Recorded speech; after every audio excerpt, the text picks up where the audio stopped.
এই কিছুদিন আগে 2026-এর জাতীয় নির্বাচনের সময় কি একটা কথা চালু হয়ে গেল যে চরমোনাই থেকে এক ঝাঁক লোক জামাতে যোগ দিল।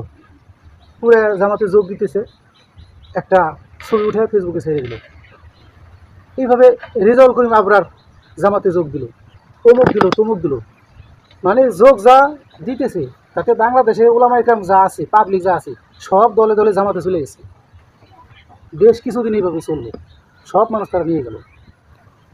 পরে আস্তে আস্তে জানা গেল কি যে এরা মূলত জামাতের লোকজন, অথবা চরমোনাইতে মুসলিম সবাই তো ভালো থাকে না, দুই একটার মধ্যে গুপ্ত ঢুকে, তো ওইগুলোরে চরমোনাইয়ের লোকজন জানার পরে যখন দেখলো এগুলো গুপ্ত লোক, এগুলো আমাকে লোক না, বাই করে দিয়েছে দলেতে।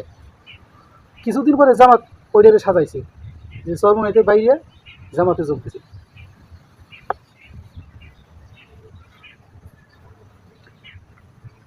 এইভাবে বিভিন্ন জায়গায় জামাতের লোকজন রে চরমোনাইয়ের সাজাইয়া এরপরে ফেসবুকে ইউটিউবে দিয়ে দিছে যে চরমোনাইতে জামাতে ঢুকছে। গেল বেশ কিছুদিন এই প্রতারণা চলছে। আবার এখন জামাতের সাথে থেকে থেকে এক শরিক দল তারাও এই নাটক শুরু করছে। আজীব ব্যাপার। এরাও কিবা যে চরমোনাই থেকে ছুটে এসে খেলাফত মজলিসে যোগ দিল। এইভাবে এই নাটক আবার চলতেছে। ওই যে জামাতের সাথে থেকে থেকে শিখছে এরা। আসলে ইসলামী আন্দোলন বাংলাদেশ চরমোনাই পীর হাত পাখার সংগঠন, সবাই এটাকে চিনতে পারলো না।